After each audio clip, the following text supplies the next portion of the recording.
चलो जी देखो, आज हम लोग पढ़ने वाले हैं ग्रेविटेशन, जिसको हिंदी में बोला जाता है गुरुत्वाकर्षण। तो देखो ग्रेविटेशन क्या होता है। So the force acting between the two objects is called the gravitation या ग्रेविटेशनल फोर्स। चलो ये बताने वाले कौन थे? न्यूटन जी थे। न्यूटन का तो बहुत अच्छा दिमाग काम किया। काहे किया? तो देखो अगर ग्रेविटेशन नहीं रहेगा तो क्या होगा कि अर्थ, सन, मून, सैटेलाइट, प्लैनेट जितना भी है एक दूसरे को बेचारा क्या करता है? बांध के रखा है, एक दूसरे को रिलेशन टाइप से बांध के रखा है। जैसे कि आप लोग को बताया जाता है, जैसे मम्मी पापा भाई बहन सब एक दूसरे से रिलेशन में बंधे हुए हैं, तब ना हम लोग एक दूसरे से बात करते हैं। तो उसी टाइप से आपका जो है ग्रेविटेशन है। तो ग्रेविटेशन में बोला जाता है कि ऑल प्लैनेट्स, सैटेलाइट्स, फिर आपका मून है, सन है, जितना भी है अर्थ है, इन लोग सब क्या है? एक दूसरे को बाइंड करके रखा है, मतलब एक दूसरे को बांध करके रखा है, एक फोर्स लगा के रखा है, ताकि क्या होगा कि एक दूसरे से कोई बिछड़ न जाए। बिछड़ने का मतलब ये है कि सन है, सन के साथ देखते हो पूरा सोलर सिस्टम लगा हुआ है और सभी का एक फिक्स क्या है? ऑर्बिट है, फिक्स एक पाथ है, एक डिस्टेंस मेंटेन करते हैं और उसी डिस्टेंस पे क्या होता है? सभी कोई मूव भी करता है। ठीक है। अगर मान लो कि ऐसा तो सिचुएशन आ सकता था कि कभी ऐसा नहीं हो सकता है कि अपना रूट को अगर मान लो कि कोई एक प्लैनेट चेंज कर दिया तो सबको प्रॉब्लम क्रिएट होगा, लेकिन ऐसा नहीं होता है। क्यों नहीं होता है? क्योंकि उन लोग के बीच में एक फोर्स लगता है जिसको हम लोग बोलते हैं ग्रेविटेशनल फोर्स। समझ गया? और उसी फोर्स से जो है कि पूरा सोलर सिस्टम बना हुआ है। ठीक है। अर्थ है, मून है, सन है, ठीक है, क्या है? जितना भी मार्स है, जुपिटर है, सब क्या है? एक दूसरे का फोर्स से बना हुआ है। वही फोर्स से जो है कि क्या है? सब कंबाइन है। तो वही काम करता है ग्रेविटेशन। इस ग्रेविटेशन को न्यूटन जी बताए थे। अब बताए थे तो इसका एप्लीकेशन भी बताएं कि कौन बॉडी किसको कितना अट्रैक्ट करेगा, कितना दूर पे रहेगा तब अट्रैक्ट करेगा और कितना नहीं करेगा। ठीक है। उसके लिए इन्होंने एक लॉ दिया। क्या दिया? लॉ दिया। तो लॉ दिया तो देखिए क्या दिया इन्होंने। एक लॉ का नाम है न्यूटन्स लॉ ऑफ ग्रेविटेशन। चलिए क्या लॉ दिए थे? सदोखे ये बोलते हैं ना, इनका कहना ये था कि अगर मान लीजिए दो बॉडी है, क्या है? दो बॉडी है, एक है मान लो M1 और एक M2, दो बॉडी है, दोनों बीच के सेंटर को एक डिस्टेंस ले लिए इन्होंने। ऐसा तो डिस्टेंस होता ही है, सब बेचारा डिस्टेंस मेंटेन करता है। देखो तो इनका कहना था कि जो ग्रेविटेशन फोर्स लगेगा वो बेचारा क्या लगेगा? F directly proportional to masses of body. चलो फर्स्ट चीज बताए थे, क्या बोले कि the force between two object is directly proportional to the product of masses. समझाया? आया नहीं आया? ठीक है। तो देखो जिसका ज़्यादा मास रहेगा उसके बीच में अट्रैक्शन फोर्स ज़्यादा रहेगा। ये जैसे एगो मोटा लड़का है, एगो पतला लड़का है, दोनों को मास को मल्टीप्लाई करके देखो कि कितना दोस्ती उन लोग दोनों में बन रहा है।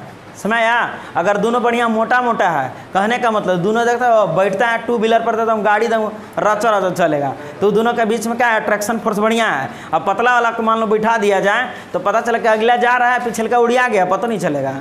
पता चलेगा? बताओ तुम लोग। तो कंडीशन है, पहला चीज़ ही बताया।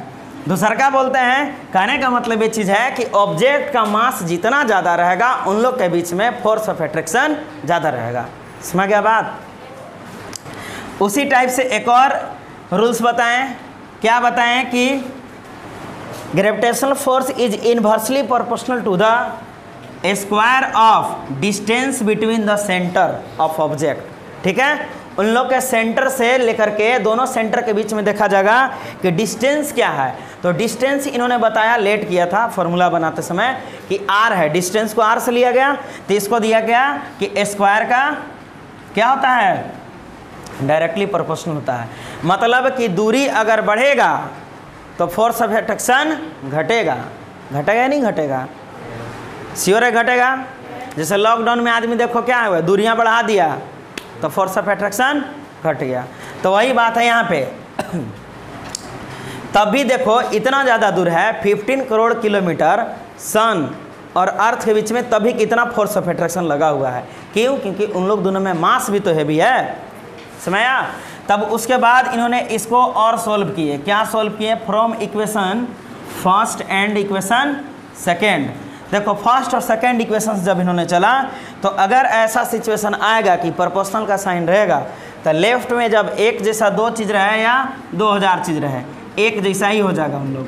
ठीक है, मित्रता कर लेगा बेचारा। m1 ऊपर हो जाएगा, m2 भी हो जाएगा और नीचे में r² हो जाएगा। समझा? अब देखो प्रोपोर्शनल को हटाने का एक तरीका है कि उसके जगह पे कोई एक कांस्टेंट ला लेना है जो एक कैपिटल G, अब एक होता है स्मॉल g, बड़े मियाँ और एक छोटे मियाँ, यानी कि बड़ा G और एक छोटा G। चलो तो क्या होगा कि m1 और ये क्या हो जाएगा जी, m2। तो देखो एक यही तरीका से बताए थे। और G एक कांस्टेंट है, ग्रेविटेशनल कांस्टेंट। क्या है G? एगो ग्रेविटेशनल कांस्टेंट। देखो G क्या होता है? यूनिवर्सल ग्रेविटेशनल कांस्टेंट होता है। ग्रेविटेशनल नहीं दिख रहा जी? अरे यार तो देखो यही चीज़ बोलते हैं क्या, न्यूटन्स लॉ होता है। न्यूटन्स लॉ बोला कि कभी भी अगर दो बॉडी है, दोनों बॉडी के बीच का मास देखो। जैसे देखो मान लो कि आपके पास कोई एक दो ऑब्जेक्ट है, ठीक है, दो ऑब्जेक्ट हैं, दोनों ऑब्जेक्ट को जितना नज़दीक सटाओगे तो इन्वर्सली का मतलब क्या होता है कि इन्वर्सली का मतलब होता है कि अगर इसका वैल्यू r का वैल्यू कोई क्या करेगा, छोटा करेगा, मिनिमम करेगा, तो f का वैल्यू क्या होगा, यहाँ पे हाई हो जाएगा। समझ आया? जैसे डिस्टेंस जो होता है किसी के दो ऑब्जेक्ट के बीच में अगर सटा दिया जाए तो क्या होगा, उन लोग के बीच में फोर्स ऑफ अट्रैक्शन ज़्यादा हो जाएगा। होगा या नहीं होगा जी? श्योर है? जैसे देखो दो दोस्त है, बेचारा फ़ोन पर बतिया रहा होगा तो कुछ नहीं पता चलेगा। जब दोनों नज़दीक आ जाएगा ना तब पता चले कि वो कितना गहरा दोस्ती है। कैसे पता चलेगा कि मान लो खाना बना खिला रहा है कि नहीं खिला रहा है, खर्चा पानी कर रहा है कि नहीं, तो ये पता कब चलेगा, जब फोर्स ऑफ अट्रैक्शन दिखेगा। कब? जब नज़दीक आएगा तब। तो यानी कि दूरियाँ बढ़ेगा तो क्या होगा, फोर्स ऑफ अट्रैक्शन घटेगा। अगर दूरियाँ क्या होगा, छोटा होगा तो फोर्स ऑफ अट्रैक्शन क्या होगा जी, बढ़ेगा। और अगर दूरियाँ बढ़ेगा तो फोर्स ऑफ अट्रैक्शन कम हो जाएगा। लेकिन अब एक और चीज़ होता है, मटेरियल में दो ऑब्जेक्ट है, दोनों ऑब्जेक्ट का मास को देखा जाता है कि अगर मास ज़्यादा रहेगा, हेवी रहेगा, तो दोनों को प्रोडक्ट कर दीजिए और दोनों को चेक कीजिए कितना होता है। सुनाया? जैसे देखो एग्जाम्पल के लिए हम लोग देखते हैं, चलो इसको एग्जाम्पल हम लोग देख लेते हैं, आराम से बताना। मान लो एक ऑब्जेक्ट है, एक ऑब्जेक्ट है, ये बेचारा 2 kg का है, ये मान लो 3 kg का है। ठीक है, 2 kg और 3 kg है। इन लोग दोनों का बीच का डिस्टेंस सपोज करो कि 5 मीटर है। कितना है? 5 मीटर है। और एक और ऑब्जेक्ट है इधर, ए मान लो कि 4 kg का है बाबू, और ए मान लो कि है ए 10 kg का। कितना का है? 10 kg का। अब इन लोग दोनों का डिस्टेंस का बेचारे कौन है? 4 मीटर। अब चेक करो कि किसका वैल्यू ज़्यादा आता है, यानी कि फोर्स ऑफ अट्रैक्शन किसमें ज़्यादा है। तो देखो फार्मूला बताया गया था, पहले अचानक कैसे ए जी का वैल्यू होता है, ठीक है। तो पहले चेक करो, इसमें 3 2 जा 6 हुआ, और 6 बाई कितना आ रहा है, 2 × 3/5 का स्क्वायर कितना हो रहा है, जी × 6 का स्क्वायर बाई, अरे 6 का स्क्वायर बोल रहा है, 6/5 का स्क्वायर यानी कि 25 हो रहा है। इसका कोई पूछेगा तो F = क्या होगा, G × M का वैल्यू लगाओ, 4 × 10/4 का स्क्वायर कितना होगा ये, G 40/16। अब एक बात बताओ, किसका वैल्यू ज़्यादा है इसमें से? इसका वैल्यू ज़्यादा है, यानी कि इन लोग का फोर्स ऑफ अट्रैक्शन सबसे ज़्यादा होगा।